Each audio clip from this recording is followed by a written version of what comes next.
Right now I'm walking in the streets of Galle Fort, which looks like a place that is stuck in time.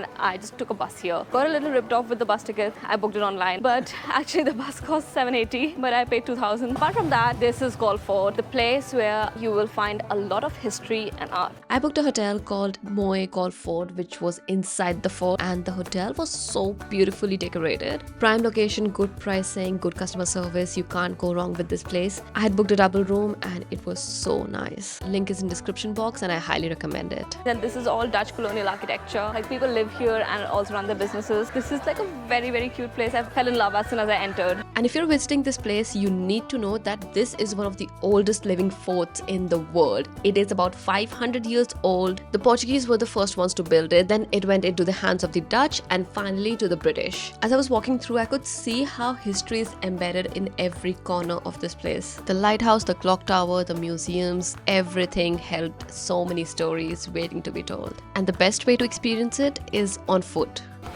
Thank you. So there's like this little roadie stall right across the fort, and you can get this. Yeah, I got the egg roti. I love it.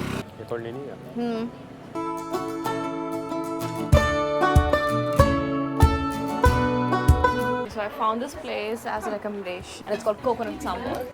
And it's an all-you-can-eat buffet with local Sri Lankan food. They've got a few vegetarian options, a couple of meat options, and the menu changes every day. The food here is also not as spicy, so if you can't handle spices, it's a great place to start. On the second day, we decided to explore outside the fort. So just outside of Galle Fort are a few places that you can go to. There's something called Japanese Peace Pagoda, 4 kilometers from there. Paid $400 on a tuk-tuk. And got here. This structure was built in 2005 by Japanese Buddhist monks when Sri Lanka was in the middle of fighting a devastating civil war, and structures like these were built in the country to promote peace.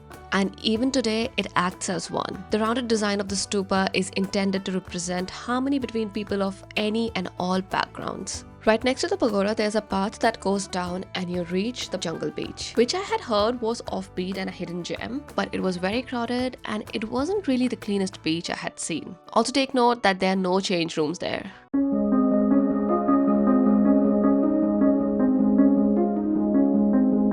But it's really nice. The water is so calm and it's, I think, frequented by a lot of locals.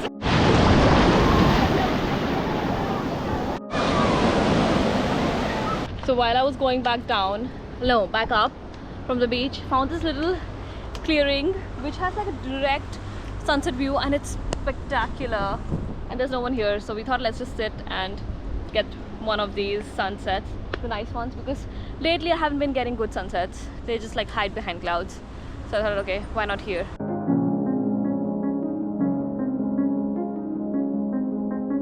If you're coming here by your own motorbike, you have to pay for parking, and the last point where you can park your motorbike is like just before a sign that says Jungle Beach 250 meters. Take your motorbike there because there are like a few other people who will stop you and ask you to park there. You don't need to park there. Just like go further down the road and park near the board that says Jungle Beach 250 meters.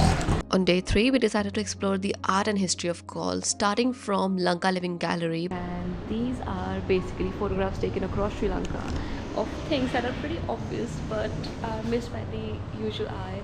And every piece of art is a little slice of Sri Lanka. They're all images of details taken out of a bigger picture.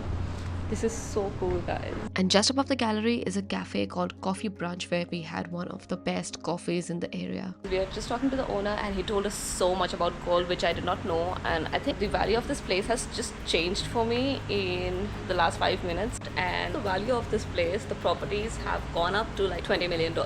Right now we are at Coffee Brunch, which is on Peddler Street and the most expensive street in Sri Lanka. Which is the reason why you will find that things inside the fort are priced 4 or 5 times more than outside the fort. Okay, this is a historical mansion, the largest collection of Dutch items collected by just one person across Southeast Asia, and it's free to enter.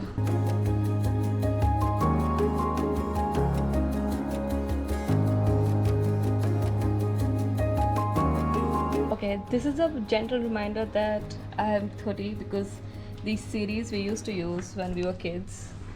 We used to use these radios and those kind of TVs as well. And now it's in a museum. Am I supposed to be in a museum now?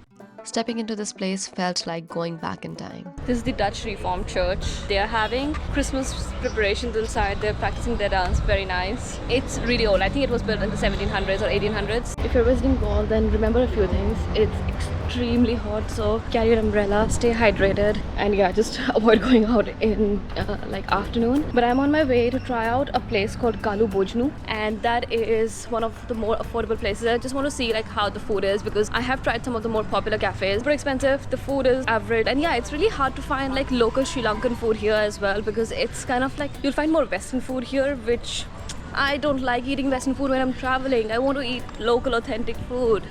Okay, that is a huge quantity. I got egg dal curry and rice with lime soda. This is the place, and this was just for like 700. This is so good. Yum. And if you're a budget traveler like me, then you could definitely check this place out. It's right outside the fort gates, and you will find really good authentic food at good prices. And finally, it was my last evening in Galle.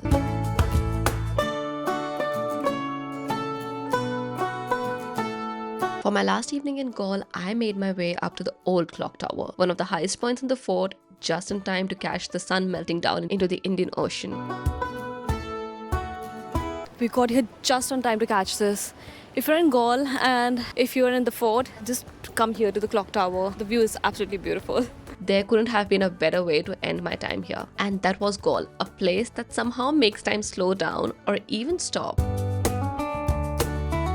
Between the old fort walls, the sunsets, and those little art corners, it really does feel like stepping into another era. Sure, it's a bit on the pricier side, but honestly, totally worth it for the charm and calm you get here. If you're planning your own trip to Sri Lanka, I've linked all the spots I visited in the description below, the places I stayed at, and definitely check out my first timer's guide to Sri Lanka next to plan your own route better. It's right here. And if you enjoyed hanging out with me in Galle, don't forget to like the video, hit subscribe, and I'll see you in the next one.